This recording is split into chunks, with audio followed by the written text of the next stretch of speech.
Prvi susret 10. kola donio je dvoboj između Sesvetskog Kraljevca i Petrinje, u kojem je vodeća momčad lige još jednom potvrdila svoju kvalitetu. Iako je meč završio 5-5, Sesvetski Kraljevac upisao pobjedu zahvaljujući većem broju penalizacijskih bodova, 26:21.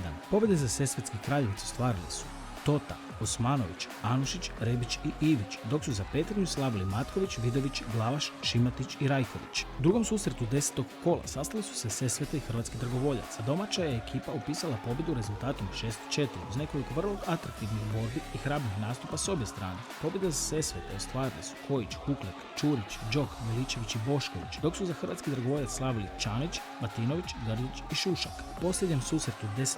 kola sastali su se Vindija i Zagreb, a gosti su odnijeli važnu pobjedu rezultatom 6-4, čime su potvrdili izvrsnu jesensku formu i zaključili sezonu pobjedom. Pobjede za Zagreb ostvarili su Košević, Brala, Lukač, Lizatović, Zovko i Josip Hader, dok su za Vindiju slavili Lošonc, Bešanić, Benko i Mjolski. Premijer Hrvatska liga je završila. Nakon 10 kola na prvom mjestu je Sesvetski Kraljevac 18 bodova, na drugom mjestu je Vindija s 14, na trećem mjestu je Zagreb također s 14 bodova. Sesvečani su na četvrtom mjestu s 10 bodova, Petrinja je peta s 4 boda, a Hrvatski Dragovoljac nažalost nije upisao pobjedu ove sezone te će se boriti za ostanak u Premier ligi sa hrvatskim klubom Lika.